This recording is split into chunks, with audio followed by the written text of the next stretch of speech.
रोखठोक पत्रकारिता, निर्भीड बाणा आणि कणखर भूमिका असणाऱ्या बातम्यांसाठी आजच न्यूज 24 सह्याद्रीला सबस्क्राइब करा आणि बेल आयकॉन प्रेस करा। मीडिया पार्टनर नगर Sahyadri, associated bye Sahyadri publication.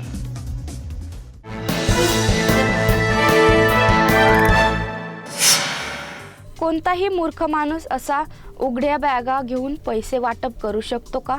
Sanjay शिरसाटांचं वक्तव्य। कल्याणमध्ये घरात सिलेंडरचा ब्लास्ट झाल्याने लागली आग। अहिरवार चर्मकार समाजाचा महायुतीचे उमेदवार श्रीकांत शिंदे यांना पाठिंबा। भाजपाला बहुमत मिळणे अवघड, इंडिया आघाडीला 240 जागा, पृथ्वीराज चव्हाणांचं भाकीत। सांगली रेल्वे स्टेशनवर बॉम्ब ठेवल्याची अफवा। नंदुरबारच्या भाजप उमेदवार हिना गावितांचा मोबाईल हॅक। कोणताही मूर्ख माणूस असा उघड्या बॅगा घेऊन पैसे वाटप करू शकतो का? राऊतांच्या दाव्यावर शिंदे गटाचे प्रत्युत्तर। नरेंद्र मोदींनाही 75 वर्षांनंतर राजकारणातून निवृत्त करणार का? रमेश चन्नीथला यांचा सवाल।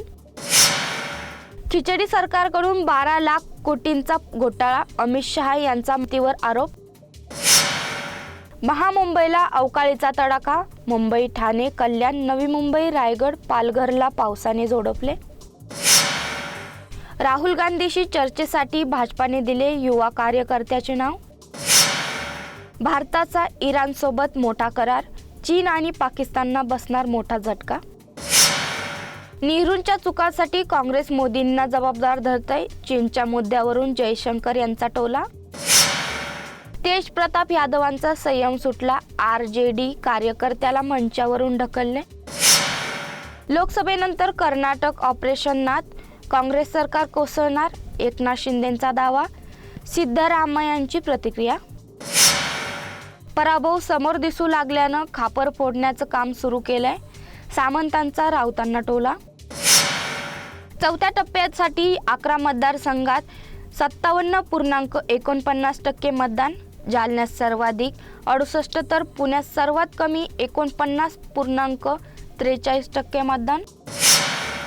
धान कापणी करून घरी परतणाऱ्या मजुरांवर काळाचा घाला, वाहन उलटून 27 महिला मजूर जखमी। कल्याणमध्ये बंजारा समाजाच्या कार्यक्रमात मंत्री संजय राठोड यांचे गोरमाटी भाषेत भाषण। जालना लोकसभा मतदारसंघात अंदाजे 65% मतदान झाले, जिल्हाधिकारी श्रीकृष्ण पांचाळ यांची माहिती। रत्नागिरी जिल्ह्यातील गुहागरमध्ये अवकाळी पावसाची हजेरी। जालन्यात नवमतदारांमध्ये उत्साह, मोठ्या संख्येने नवमतदारांनी बजावला मतदानाचा हक्क। रेल्वे प्रवाशांना मनस्ताप, मध्य रेल्वेचे वाजले 3:13, सकाळी सिंगल फेज तर संध्याकाळी खांब कोसळला।